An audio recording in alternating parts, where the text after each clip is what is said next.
Hello there, my beautiful people from around the world. Let's deal with the issues. Israel has been bombing Hamas relentlessly, a barrage of attacks.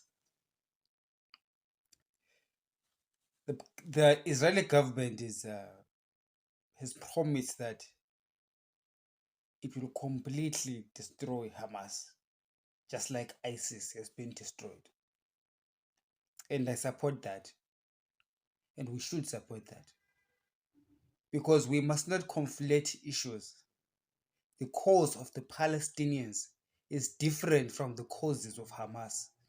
Hamas is a terrorist organization that most Palestinians do not support. Hamas kills Palestinians. Hamas is a worse version of ZANU-PF. Okay, I don't like ZANU-PF, but what ZANU is, multiply that by 10, you get Hamas. No one in Palestine likes Hamas. In fact, Israel is liberating the Palestinians from Hamas.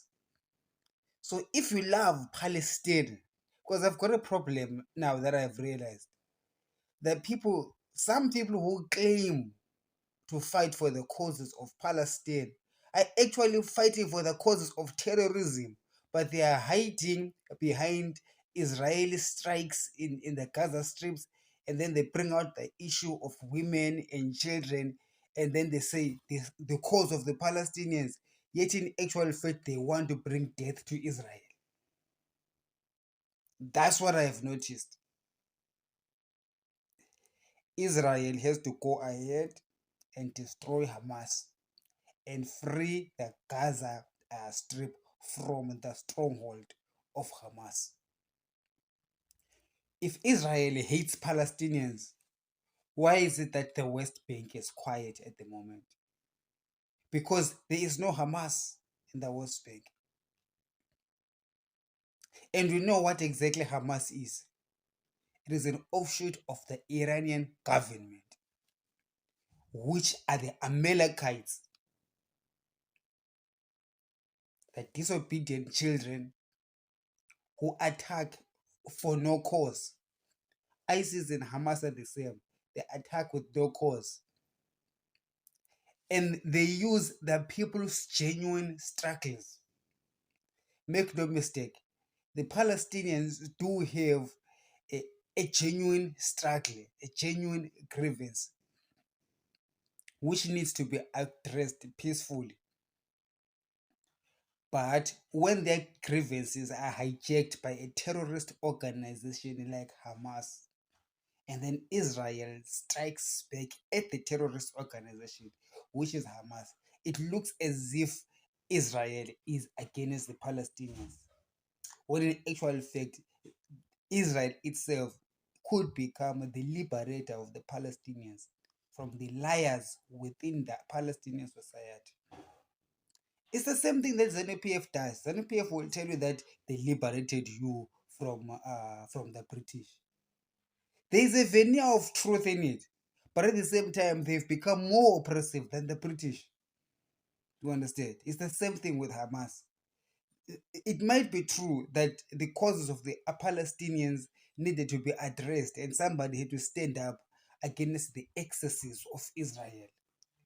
But Hamas begins to use that, that and use that for their own personal gain, which has got absolutely nothing to do with the interests of the people in the Gaza Strip. We just see with the terrorist attacks in Israel last week, you see how Hamas carelessly attacked Israel, knowing very well that Israel will strike back, and when Israel strike back, it's going to strike inside the Gaza Strip, and they knew that there will be some casualties, human casualties, in a state of war. If you are fighting against Israel and you are Hamas, then you hide in children's hospitals and you hide in residential areas. When Israel is striking, it will strike there where the people are. But thank God that the Israelis are actually humane. The Israelis are not seeking for the eradication of the Palestinians, nor are they engaged in an ethnic cleansing against the Palestinians. But Hamas and Iran, on the other hand, want an ethnic cleansing of Israel. Why do I say so? Because Hamas begins to hide in populated areas, and Israel recognizes that. So before they bomb, Israel will send a warning sign to the buildings that they're about to strike, so that civilians, women and children could to be safe, including the current bombardment of northern Gaza. The Israeli military gave a warning to the people in Gaza City to move to the south because there's going to be heavy shelling in Gaza. They were given, I think, 24 hours to move. Of course, you can argue that the time is not enough, but this is war. It's not time for playing games. So you can see the empathy there from Israel's side, that Israel's intention is not to kill Palestinians. However, Hamas itself wants to put a buffer between them and Israel. They want to put Palestinians so that when Palestinians die, as Israel is pursuing Hamas, then they go around the world and say, see what the Israel are doing to the women and children of Palestine, free Palestine, and then rally the Muslim world as if they really care about the Palestinians. Listen, most of these terrorists is Islamic extremists. Okay, so there's also a difference between Islam and and extremist or terrorist extremists and Islam. Those are two different things. Islam is a book that talks about God. The terrorists use Allah not for the people of Allah, but for their own personal gain, to be men who are powerful and control resources. Look at what Hezbollah is doing in Lebanon. Look at Syria as well. So Iran itself. So these Islamist extremists, they use the Quran, they use that to mix that with the fears of the people and the genuine demands of people to their own advantage. And we have to be aware of that and be wary of that. Hence, I support Israel's attack on the terrorist group, which is Hamas, to entirely destroy Hamas. God spoke to the Israelites and said they must destroy the Amalekites. And some people think that God was talking about ethnic cleansing. Not at all. It was talking about the spirit of terrorism. The spirit of terrorism, that terrorists have to be exterminated. All of it. It must go. Because the terrorist is more worse. It's bad, not against the people that they terrorize, but against their very own people that they claim to be protecting. So terrorist cells around the world are a problem both to the Christian world and the Islamic world. Because the propaganda out there, it makes everybody who perhaps who is Muslim or is for human rights to think that being anti-Israel is the right thing to do. You see how they twist their minds. This is the spirit of the Amalekites that must be eradicated because it lies to people. It rallies people around the idea of God, of Allah, when in actual fact it's not got nothing to do with praising Jehovah, but it has got to do with satisfying the egos of power hungry, desperate, despotic men who want to rule the world. Imagine these people want to defeat Israel. They actually want to defeat the United States as well, the Western world, and they want to run the world. So this world war, whether you want to call it a third world war, whatever, this world war is about is a war between good and bad. So if you do not have a discerning spirit, you will be saying free Palestinians who are anti-Israel and not know that you are actually fighting for the causes of those that are in the bed.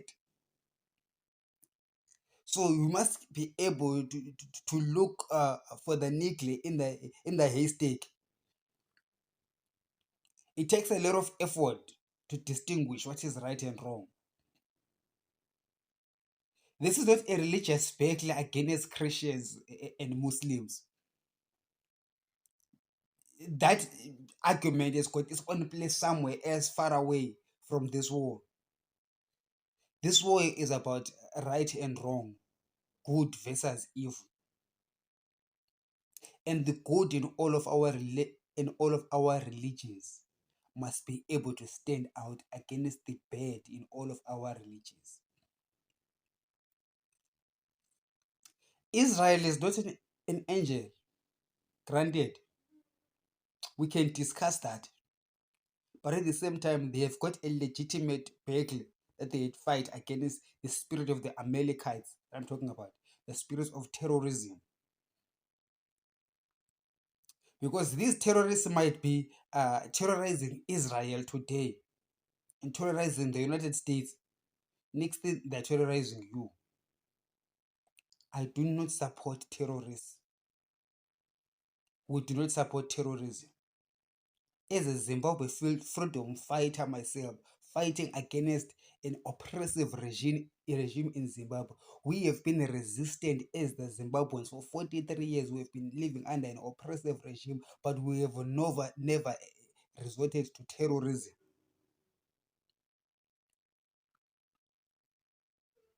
We are engaging the global order in order to remove a government through orderly ways that will have a long lasting um, uh, uh, to belong something good in the future, you know. So that is our position. We need not to conflate the two issues. A lot of people get lost in religious passions. Just because you're a Muslim does not mean that you must not support Israel's quest to fight against terrorism. If you're not careful, you will think that you are selling out. And when you're a Christian, you must understand why you are supporting Israel. It's really not about religion, it's about good versus bad. And all men have sinned and therefore fall short of the glory of the Lord. But however, we can all work it out if we put our minds together. What needs to happen now in the Gaza Strip is for Israel to finish off its operation, completely destroy the Amalekites as God instructed the Israelites, destroy terrorism completely. And then in that time, Palestinians will be free and be able to have democracy and have a government that is Western, pro-Western government.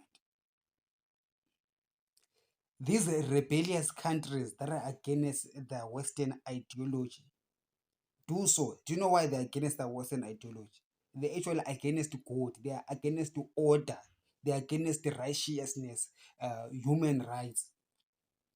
They want to do as they please.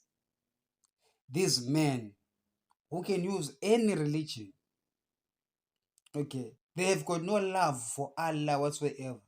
They're just using the Quran for their own personal purposes, and then you will see that some of them are not even Muslim, like the countries like Russia, like Vladimir Putin. He's not a Muslim man; he's a Christian. He too wants to get out of that global order of justice and equality, and they have to create their own nations. See, look at the nations that are pro-Russian. They are all led by despots who hate their own people because they don't want to be accountable to anyone. And that is the global war that we are fighting on the earth today. You need to be clear about that. That's what we're fighting. Okay. All phobias must be fought. Islamophobia is bad. Or anti-Semitism is bad as well. All phobias, xenophobias, homophobias, all those phobias are bad. But we must be uh, wise to discern in such a way that we don't become tribalistic and fall into a tribe without understanding the ramifications in the long term. Because I see people grouping into tribes and begin to have this tribal thing, this us versus them, and therefore we, us who look like each other or whatever brings you together, should be against those ones who are different from us. And it doesn't matter what points they have, what they say, we must attack them anyway because they're not part of us. We is about us. So the spirit of the Amalekites also causes the people of the world to be tribal. Acting tribal causes you to discriminate other people, even if it's not necessary to do so. But because you are thinking in terms of us versus them, instead of recognizing that we need to be on the good side against the bad side, including if the bad guys are in your tribe. You must be against bad in your own tribe. And also being for the good, even in the people in the other tribe.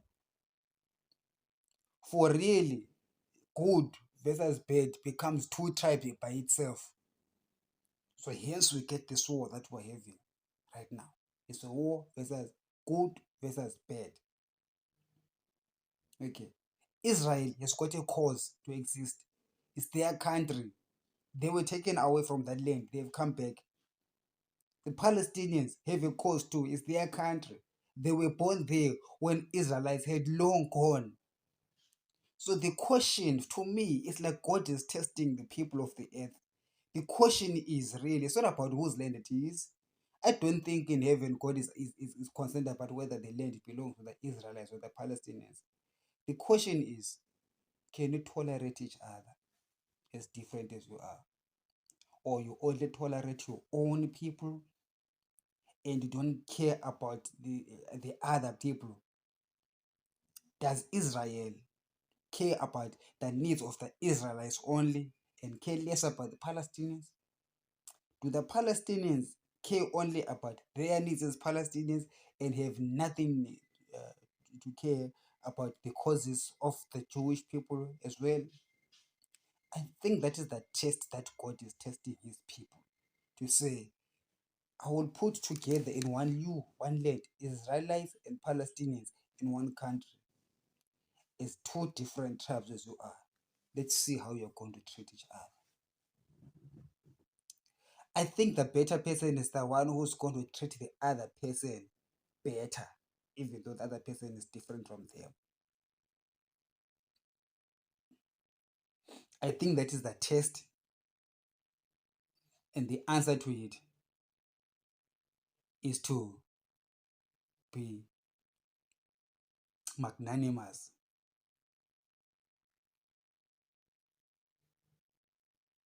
And I do see Israel becoming magnanimous in the way in which they have been operating throughout this war. And I do believe that after the scourge of Hamas and that of Hezbollah up north has been dealt with, the Palestinians will be allowed to be free and elect a just government that will serve the interest of the Palestinians in a Palestinian uh, state. I do believe in a two-state solution, but that's not my choice. I do believe that it is important for Palestinians to have their own country and the Jewish people to have their own country because those two need healing that will take generations for them to actually come together as one nation. barring any other reasons that God might have to bring them together. But as humanly as it appears, it's best that we have a two-state solution in the respect of those borders, protected by the rule and the direction of the United Nations and the global superpower, which is the United States, with Israel being an ally of the new Palestinian state. What I'm saying is that I am putting the ball in Israel's court, that Israel should work out a way in which Palestinians can govern themselves with Israeli support. That will be fantastic. That will command the respect and the blessing of the Lord to the Israelites.